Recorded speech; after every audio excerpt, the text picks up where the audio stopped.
नमस्कार दोस्तों और स्वागत है आप सभी का करंट अफेयर अपडेटेड के इस यूट्यूब चैनल पर, जहां पर हम डिस्कस कर रहे हैं डेली करंट अफेयर्स को। This is Saurabh Solanki and today we are going to discuss about the important events of 19th October 2020. So let us begin with and first of all discuss about what are the important topics that we are going to cover in today's discussion. First of all, we are going to learn about nitrous oxide. It means NO2. ये एक प्रकार का pollutant है, इसको पूरी तरह से हम अंडरस्टैंड करेंगे। Then we are going to discuss about digital media regulation. उसके बाद हम समझेंगे टीआरपी फ्रॉड को, जो कि काफ़ी न्यूज़ में रहा है। इससे रिलेटेड एक इंपॉर्टेंट आर्टिकल को डिस्कस करेंगे और फिर हम डिस्कस करेंगे bio remediation mechanisms for oil spill के बारे में। तो चलिए स्टार्ट करते हैं इस डिस्कशन को और सबसे पहले डिस्कस करते हैं NO2 यानी कि नाइट्रस ऑक्साइड के बारे में। कंटेस्ट ये है, रिसेंटली एक रिपोर्ट पब्लिश की गई है। उस रिपोर्ट में ये पता चला है कि जो नाइट्रस ऑक्साइड है इसका एमिशन इंक्रीज हो गया है बाय 30%। कब से कब तक? 1980 से लेके 2016 के दौरान। ये जो रिपोर्ट पब्लिश की गई है, पूरी स्टडी की गई है, किसके द्वारा की गई है? तो आपकी ऑर्गेनाइजेशन है इंटरनेशनल नाइट्रोजन इनिशिएटिव और Global Carbon Project for Future earth.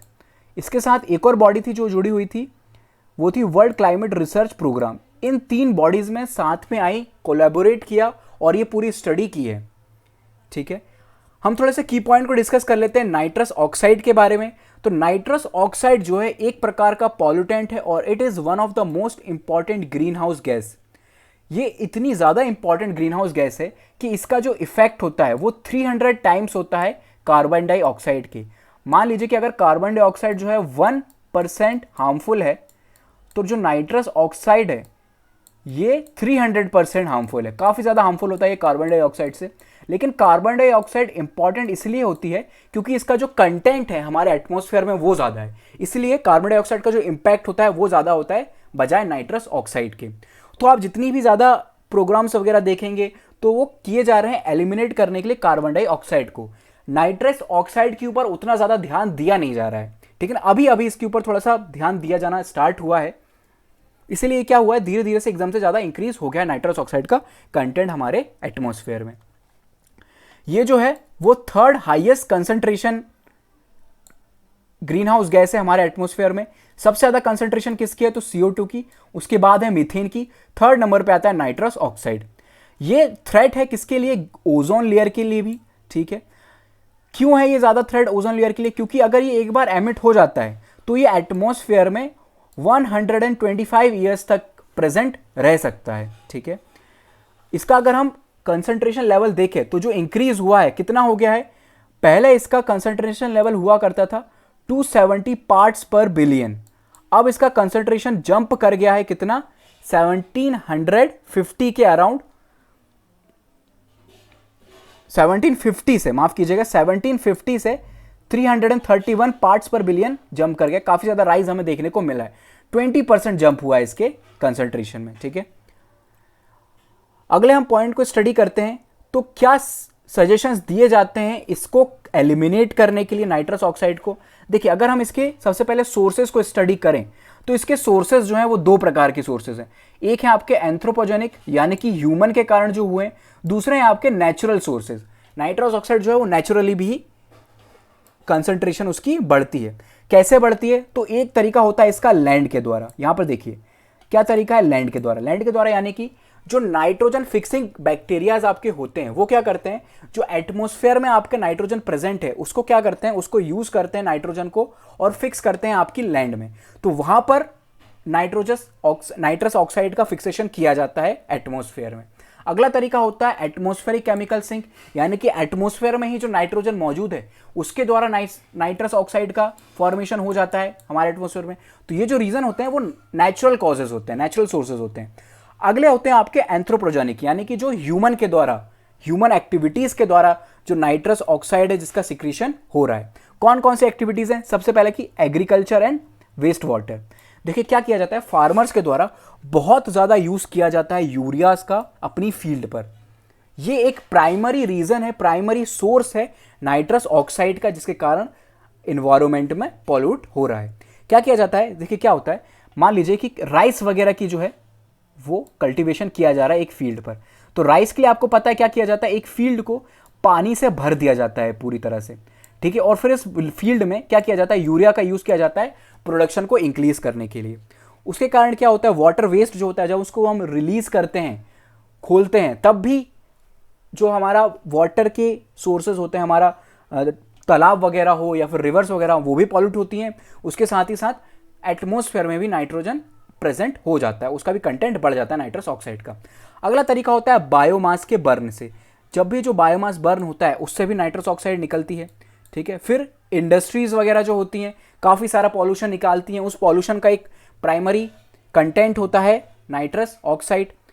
Indirect emission वगैरह होता है, ठीक है। फिर अदर फ्लक्सेस होते हैं, अदर फ्लक्सेस में क्या होता है, लाइटनिंग वगैरह होती है, एटमॉस्फेरिक प्रोडक्शन होता है, सॉइल सरफेस संक होता है, climate change, increase in CO2, ये सारे कॉजेज भी होते हैं जो कि नाइट्रस ऑक्साइड को एटमॉस्फेयर में उसका कंटेंट इंक्रीज कर रहे हैं, ठीक है। अब इनके रोक कैसे लगनी चाहिए, कैसे हम इसका कम कर सकते हैं। तो सबसे पहले तो यूज ऑफ बायो फर्टिलाइजर। अगर हम बायो फर्टिलाइजर्स का यूज करते हैं तो जो यूरिया का यूज किया जाता है फार्मर्स के द्वारा वो कम हो जाएगा और नाइट्रस ऑक्साइड का कंटेंट को हम कम कर पाएंगे, ठीक है। उसके बाद फिर revised industrial and agriculture policies को लेके आए जाए सरकार के द्वारा, रिड्यूस किया जाए ग्रीन हाउस एमिशन को, वाटर पॉल्यूशन को भी कंट्रोल किया जाए, एयर पॉल्यूशन को भी एक साथ कंट्रोल किया जाए, ठीक है। उसके साथ ही जैसा कि मैंने आपको बताया, जो विभिन्न देशों की सरकार होती है या फिर जो अलग अलग एग्रीमेंट आपके साइन किए जाते हैं इंटरनेशनल लेवल पर, वो मेनली किए जाते हैं CO2 को कम करने के लिए, कार्बन से रिलेटेड जो पॉल्यूशन होता है उसको कम करने के लिए। लेकिन अदर जो पॉल्यूटेंट होते हैं आपके, उनके ऊपर उतना ध्यान दिया नहीं जाता है।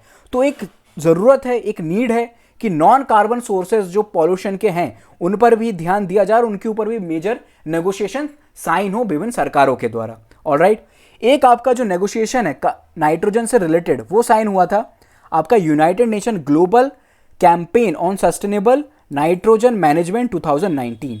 ये कब किया गया था, तो ये किया गया था 2019 में। कहां पर, कोलंबिया, श्रीलंका में। ऑलराइट, इसका मेन रीजन था कराने का कि नाइट्रस ऑक्साइड को जो है एटमॉस्फेयर में से हटाया जाए, ठीक है। जो यहां पर डिक्लेरेशन साइन हुआ उस डिक्लेरेशन को कहा जाता है कोलंबिया डिक्लेरेशन, ठीक है। In United nation environment assembly for resolution on sustainable climate nitrogen management. Alright, ये पॉइंट आपको याद रखना है, ठीक है, इंपॉर्टेंट पॉइंट है। आपसे पूछ सकता है कि कोलंबिया डिक्लेरेशन जो है वो किस चीज से रिलेटेड है, तो वो नाइट्रस ऑक्साइड से रिलेटेड है, ठीक है। ये बेसिक पॉइंट याद रखिएगा। अब चलते हैं आगे और डिस्कस करते हैं guidelines for digital media regulation से रिलेटेड। देखिए, मीडिया के जो है ना बहुत सारे माध्यम है। एक तो है आपका प्रिंट मीडिया जिसमें मैगजीन्स वगैरह आप पढ़ते हैं, न्यूज़पेपर आप पढ़ते हैं। फिर आपका होता है जो कि टीवी मीडिया होता है, जहाँ पर आप न्यूज़ जो है अपने टीवी पर देखते हैं, अलग अलग चैनल्स जो होते हैं वो वहाँ पर वर्क करते हैं। अब जो है डिजिटल मीडिया का ज़माना आ चुका है, बहुत सारे ऐप्स वगैरह होते हैं जिनके थ्रू आप जो है न्यूज़ अवेल कर पाते हैं, ठीक है। और कुछ चैनल्स भी हैं आपके जो यूट्यूब पर चल रहे हैं। अगर मैं आपको एग्जांपल दूं तो एक होता है आपका न्यूज़ लॉन्ड्री।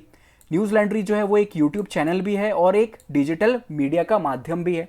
उसके साथ ही आप एक जो बहुत फेमस न्यूज़ आप देखते रहते होंगे, एक लंदन टैप करके न्यूज़ चैनल है, वो भी डिजिटल मीडिया के द्वारा रेगुलेट किया जाता है। उसका भी अपना ऐप है, उसका अपना एक यूट्यूब चैनल भी है, ठीक है। ये जो माध्यम्स होते हैं ये आपके डिजिटल मीडिया के होते हैं। उसके साथ ही फेसबुक पर भी कुछ ऐसे पेजेस वगैरह हैं जो आपको न्यूज़ प्रोवाइड करने का काम करते हैं। अभी तक क्या था कि इनको किसी भी प्रकार का रेगुलेटरी बॉडी नहीं थी जो कि सोशल मीडिया से रिलेटेड है, अभी भी नहीं है। एट प्रेजेंट भी कोई भी ऐसी स्पेसिफिक बॉडी नहीं है जो कि सोशल मीडिया को रेगुलेट करती है, ठीक है। प्रिंट मीडिया को रेगुलेट करने वाली बॉडी है आपकी जो न्यूज़ चैनल्स वगैरह होते हैं, उनको भी रेगुलेट किया जाता है PIB के द्वारा, प्रेस इन्फॉर्मेशन ब्यूरो वगैरह जो होती है।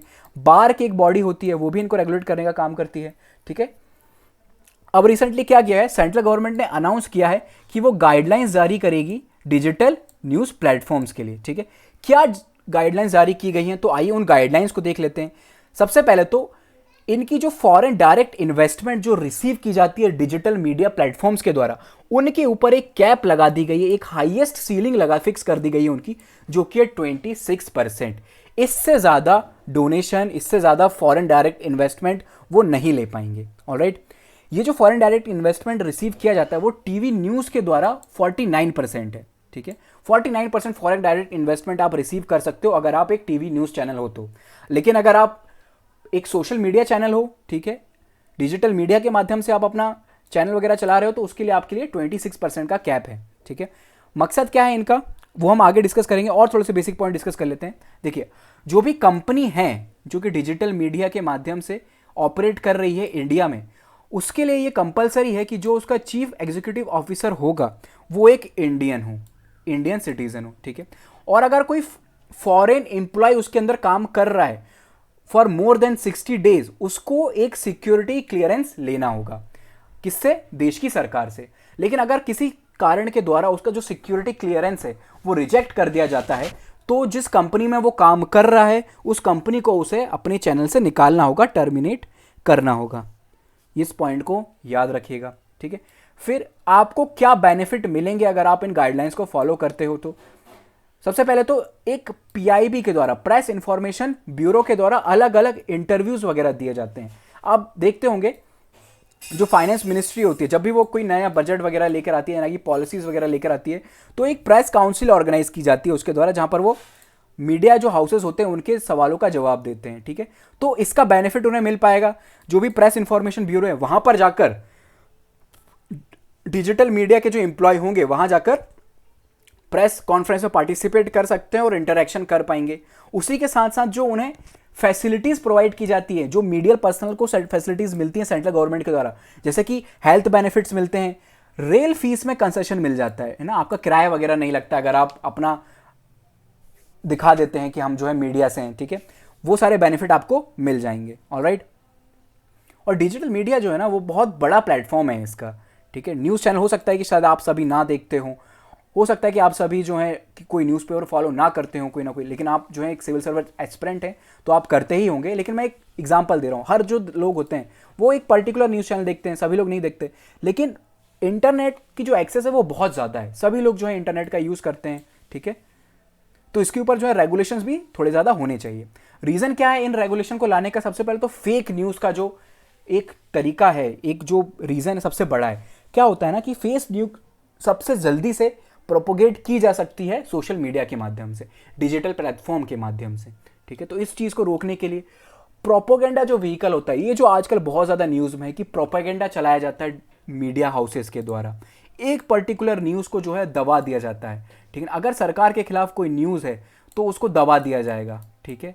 कोई ना कोई और न्यूज़ ले आई जाएगी आप लोगों के सामने, आपको बिजी रखा जाएगा कि आप जो है सरकार से सवाल ना करें, प्रोपोगेंडा में बिजी रहें, ठीक है। इसका एक एग्जाम्पल आपके सामने भी था, काफ़ी दिनों तक चलता भी रहा, ये आप सभी को पता ही होगा इस सब के बारे में, ठीक है।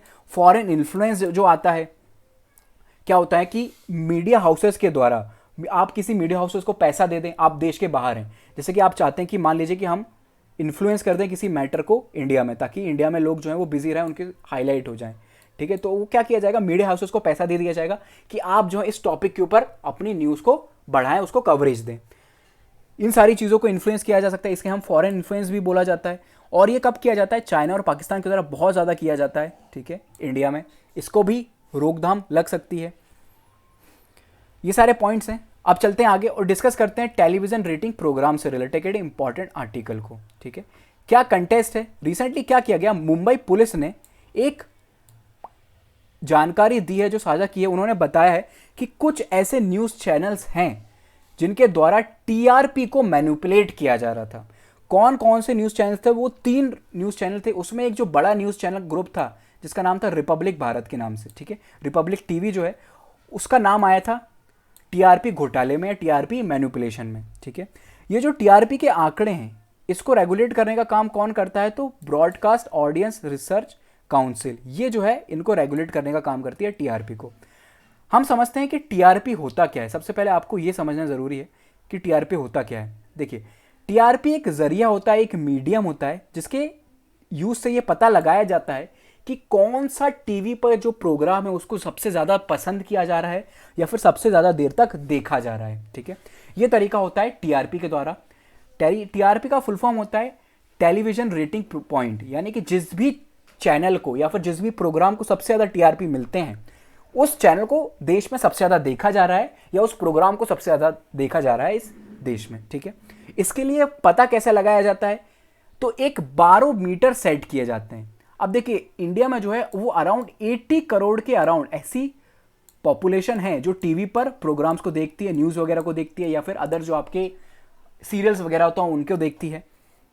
अब पूरे 80 करोड़ लोगों को तो जो है हम ऑब्जर्व नहीं कर सकते, तो इसलिए क्या किया जाता है, कुछ पर्टिकुलर हाउस होल्ड को चुना जाता है एक पर्टिकुलर रीजन में, है ना। इसी तरीके का यूज किया जाता है इलेक्शन पोल्स को बताने के लिए भी, ठीक है। ये लोग क्या करते हैं, हम एग्जांपल देता हूं, 100 लोगों को चुन लेते हैं देश भर में, ठीक है। 100 लोगों के न्यूज चैनल पे क्या किया जाता है, उनके जो सेट टॉप बॉक्स होता है वहां पर बारोमीटर सेट किया जाता है, और ये देखा जाता है कि ये जो 100 लोग हैं वो कौन से न्यूज चैनल को देख रहे हैं या फिर कौन से चैनल को देख रहे हैं, ठीक है, कौन से प्रोग्राम को देख रहे हैं और कितनी देर तक देख रहे हैं। ये सारे डाटा को कलेक्ट किया जाता है इस बारोमीटर के द्वारा। उसके अकॉर्डिंग आपकी टीआरपी डिसाइड की जाती है। अगर 100 में से 50 लोग जो हैं वो किसी पर्टिकुलर प्रोग्राम को देख रहे हैं तो उस प्रोग्राम की टीआरपी जो है वो हाई रहेगी, ठीक है। अब फायदा क्या होता है टीआरपी से, देखिए, जिस भी चैनल की टीआरपी ज्यादा आएगी उस चैनल को ज्यादा एडवर्टाइज मिलेंगे। ऑब्वियस ही बात है, जो एडवर्टाइजिंग आपकी कंपनीज होंगी, जैसे कि फॉर एग्जांपल आपका अमूल है, अमूल को लगेगा कि यार जो है रिपब्लिक भारत को है वो ज़्यादा देखा जा रहा है, ठीक है ना, जो लोग हैं वो रिपब्लिक भारत को पसंद कर रहे हैं, इसको ज़्यादा देर तक देख रहे हैं, तो हम क्या करेंगे, अपने जो एडवर्टाइज होंगे वो रिपब्लिक भारत को दे देंगे ताकि ज़्यादा से ज़्यादा लोगों तक हमारा प्रोडक्ट पहुंच पाए, हमारे प्रोडक्ट की जो कवरेज है वो ज़्यादा हो पाए, ठीक है। तो इससे क्या होगा, जो आपके ग्रुप्स होंगे, जो न्यूज़ ग्रुप्स होंगे, न्यूज़ हाउसेस होंगे, उनके पास ज़्यादा से ज़्यादा पैसा आएगा, जितने ज़्यादा एडवर्टाइज उतने ज़्यादा पैसा। तो अब क्या किया जाता है इन मीडिया हाउसेस के द्वारा, पहला हम एक और पॉइंट आप समझ लीजिए कि इनकी ना सेफ्टी बहुत अच्छे से की जाती है, ठीक है ना, कॉन्फिडेंशियल रखा जाता है इस बात को कि ये जो बारोमीटर्स हैं वो कौन से घरों में लगाए गए हैं, किसी पब्लिक को जानकारी नहीं होती और किसी भी जो चैनल है आपका उसको भी ये जानकारी नहीं होती कि बारोमीटर्स कहां पर लगाए जाते हैं, ठीक है। कॉन्फिडेंशियल रखा जाता है इन बातों को, और साथ ही साथ जो बार्क आपकी इंडिया, बार्क इंडिया है, उसके द्वारा कंटिन्यूसली इनको रेगुलेट भी किया जाता है, देखा जाता है, हर बार फोन के द्वारा इनको चेक किया जाता है, फोन करके पूछा जाता है कि कोई दिक्कत तो नहीं आ रही है, या फिर इनके जो प्रोफेशनल्स होते हैं, पर्सनल्स होते हैं बार्क इंडिया के, वो जाते हैं वहां जाकर चेक करते हैं, ठीक है, किसी प्रकार का कोई घोटाला तो नहीं किया जा रहा है। लेकिन अब क्या होता है, जो एक अदर ऑर्गेनाइजेशन होती है जो कि बारोमीटर्स को बनाती है या फिर सेट करने का काम करती है, उसका नाम पता हो, उसको ये बात पता होती है कि कहां कहां पर उन्होंने जाके, जैसे कि फॉर मैं एग्जांपल अगर आपको दूं, आपने अमेजोन से कोई प्रोडक्ट बुलाया, ठीक है, तो अमेजन खुद आपको डिलीवर नहीं करता है, वो क्या करता है, जो डिलीवरी की एजेंसीज होती है जैसे कि ई कार्ड है, वो इसको कांटेक्ट करता है और वो प्रोडक्ट जो है ई कार्ड के द्वारा आपको डिलीवर कर दिया जाता है। वैसे ही जो बार्क है वो क्या करता है, आपके घरों में बारोमीटर खुद नहीं लगाता है, वो टेंडर वगैरह दे देता है या फिर ये काम दे देता है एक अदर ऑर्गेनाइजेशन को।